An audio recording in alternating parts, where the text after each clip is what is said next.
দেশে ব্রয়লার মুরগির মাংসে ক্ষতিকর লেড বা সীসার উপস্থিতি পাওয়া গেছে আন্তর্জাতিক সর্বোচ্চ সহনীয় মাত্রার 2.5 গুণ। কিন্তু তথ্যটি ধামাচাপা দিতে বাংলাদেশ কৃষি গবেষণা কাউন্সিল BARC সর্বোচ্চ সহনীয় মাত্রার পরিমাণ বাড়িয়ে দেখিয়েছে অনেক বেশি। আর সেই গবেষণার ভিত্তিতে সম্প্রতি ব্রয়লার মুরগির মাংসকে নিরাপদ বলেও ঘোষণা দেওয়া হয়েছে। BARCর ঘোষণায় দেখা গেছে দেশে ব্রয়লার মুরগির মাংসে লেডের উপস্থিতি 259.1 ppb আন্তর্জাতিক মানদণ্ডের চেয়ে অনেক বেশি। কোডেক্স ইউরোপীয় ইউনিয়ন ও বাংলাদেশ নিরাপদ খাদ্য কর্তৃপক্ষের হিসেবে ব্রয়লার মুরগির মাংসে লেডের সহনীয় মাত্রা 100 ppb। তবে BARC সর্বোচ্চ সহনীয় মাত্রা দেখিয়েছে 6000 ppb, যদিও এই মানমাত্রার নির্ভরযোগ্য কোনো সূত্র বা রেফারেন্স তারা দেখাতে পারেননি। কোনো দেশের ফুড কোড অনুসারে সর্বোচ্চ সহনীয় মাত্রা 6000 ppb দেখানো হয়েছে তা নিয়ে প্রশ্ন উঠেছে। সংশ্লিষ্ট গবেষক তথ্য প্রমাণ দিতে পারেননি। গত 12 জানুয়ারি সংবাদ সম্মেলন করে গবেষণার প্রতিবেদনটি প্রকাশ করা হয়।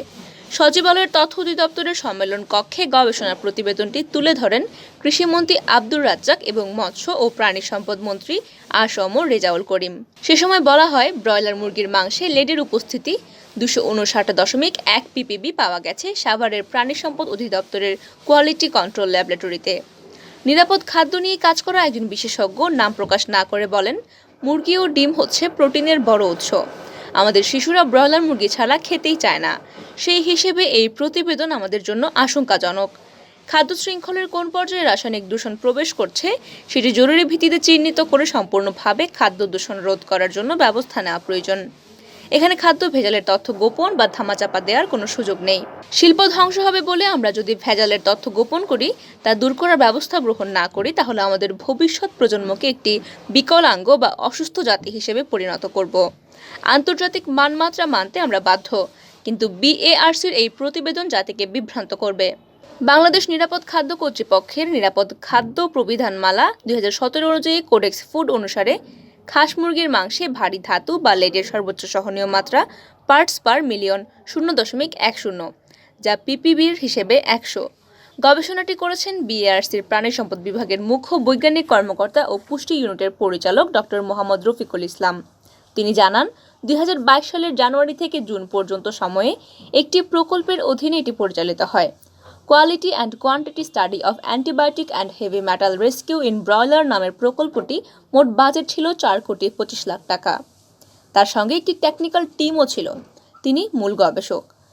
কোনো দেশের ফুড কোড অনুসারে সর্বোচ্চ সহনীয় মাত্রা 6000 ppb দেখানো হয়েছে জানতে চাইলে তিনি বলেন, এটা চীনকে অনুসরণ করে করা হয়েছে। চীনের কোনো গবেষক এটি তার গবেষণায় দেখিয়েছেন জানতে চাইলে তিনি বলেন, চই ইয়া ইন নামের একজন গবেষক 2012 সালে তার গবেষণায় এটি দেখিয়েছেন। গবেষণাটির পেপার্স কিংবা ওয়েব লিঙ্ক চাইলে তিনি বলেন, Asian Australasian journal of food safety and সিকিউরিটিতে detection of heavy metals in feed and meat egg শিরোনামে 2018 সালে একটি আর্টিকেল প্রকাশ করা হয়। বাংলাদেশ প্রাণী সম্পদ গবেষণা ইনস্টিটিউটের পোল্ট্রি উৎপাদন গবেষণা বিভাগের M.A. রশিদ, M.S.K. সরকার, H. খাতুন, প্রাণী উৎপাদন গবেষণা বিভাগের N.R. সরকার, পোল্ট্রি উৎপাদনে গবেষণা বিভাগের মোহাম্মদ ইউসুফ আলী ও বাংলাদেশ প্রাণী সম্পদ গবেষণা ইনস্টিটিউটের সাবেক মহাপরিচালক M.N. ইসলাম এই আর্টিকেল তৈরি করেন। এটির করেসপন্ডিং অথর ছিলেন M.A. রশিদ। সেই গবেষণাটিতে চই ইয়া ইনের গবেষণার তথ্যটি এসেছে, সেখান থেকেই তিনি নিয়েছেন। তার কথা অনুযায়ী গবেষণার প্রতিবেদনটি ঘেঁটে সেটিতে চই ইয়া ইয়ানের বিস্তারিত তথ্য পাওয়া যায়নি। এছাড়া রেফারেন্সেও তার নাম পাওয়া যায়নি। এই প্রসঙ্গে জানতে চাইলে গতকাল ডক্টর মোহাম্মদ রফিকুল ইসলাম বলেন, আমার ছাত্রের কাছে পেপারসগুলো রয়েছে। এটি একটি সায়েন্টিফিক জার্নালে প্রকাশিত হয়েছে। অনেক সময় তারা সেটা ইংলিশ ভার্সনে প্রকাশ করে না, তাই ওয়েব লিঙ্ক পাচ্ছি না। Detection of heavy metals in feed meat and egg শিরোনামের আর্টিকেলের করেসপন্ডিং অথর মোহাম্মদ আব্দুর রশিদ বলেন, আমরা কিছু স্যাম্পল কালেকশন করেছিলাম, রেফারেন্স ভ্যালু কম্পেয়ার করেছি মাত্র। আমরা তো এটিকে জাতীয় মানদণ্ড হিসেবে প্রকাশ করিনি। বাংলাদেশ প্রাণী সম্পদ গবেষণা ইনস্টিটিউটের প্রধান বৈজ্ঞানিক কর্মকর্তা ডক্টর মোহাম্মদ সাজেদুল করিম সরকার বলেন, এটা কোনো কারণে মিসিং হয়ে যেতে পারে, বিষয়টি আমরা দেখব। রেফারেন্সে চই ইয়া ইনের বিস্তারিত আমরা যুক্ত করব। নিরাপদ খাদ্য কর্তৃপক্ষের সদস্য প্রফেসর ডক্টর মোহাম্মদ আব্দুল আলিম বলেন, নিরাপদ খাদ্য প্রবিধানমালা 2017 অনুযায়ী কোডেক্স ফুড কোড অনুসারে হাঁস মুরগির মাংসে ভারী ধাতু বা লেডের সর্বোচ্চ সহনীয় মাত্রা 0.10 ppm অর্থাৎ 100 ppb। তারা সর্বোচ্চ সহনীয় মাত্রা ৬,০০০ ppb কোথায় পেলেন? এই প্রসঙ্গে জানতে গতকাল কৃষি মন্ত্রণালয়ের সচিব ওয়াহিদা আক্তার, নিরাপদ খাদ্য কর্তৃপক্ষের সদস্য মঞ্জুর মোর্শেদ আহমদ এবং চেয়ারম্যান মোহাম্মদ আব্দুল কাইয়ুম সরকারের মোবাইল নম্বরে কল করা হলে তারা রিসিভ করেননি। এই প্রসঙ্গে জানতে গতকাল বিএআরসির নির্বাহী চেয়ারম্যান ডক্টর শেখ মোহাম্মদ বখতিয়ারের মোবাইল নম্বরে কল করা হলে তার নম্বরটি বন্ধ পাওয়া গেছে। এই প্রসঙ্গে জানতে গতকাল কৃষি মন্ত্রী আব্দুর রাজ্জাকের মোবাইল ফোনে কল করা হয়।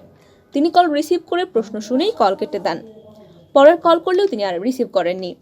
এরপর হোয়াটসঅ্যাপ বার্তায় তার বক্তব্য জানতে চাওয়া হয়, তিনি বার্তা সিন করলেও কোনো উত্তর দেননি। এই প্রসঙ্গে জানতে গতকাল দুপুরে মৎস্য ও প্রাণী সম্পদ মন্ত্রী আসম রেজাউল করিমের মোবাইল নম্বরে কল করা হলে তিনি রিসিভ করে প্রধানমন্ত্রীর অনুষ্ঠানে আছেন বলে কল কেটে দেন। পরে সন্ধ্যায় কল করা হলে আর রিসিভ করেননি। হোয়াটসঅ্যাপ বার্তায় জানতে চাওয়া হলেও উত্তর মেলেনি।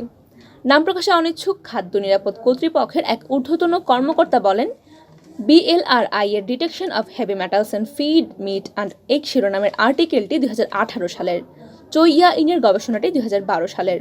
তার গবেষণার পক্ষে BLRI ও BARCর কোনো ধরনের প্রমাণ দিতে না পারায় এটি ভুয়া গবেষণার প্রতিবেদন হিসেবে প্রতীয়মান হয়েছে।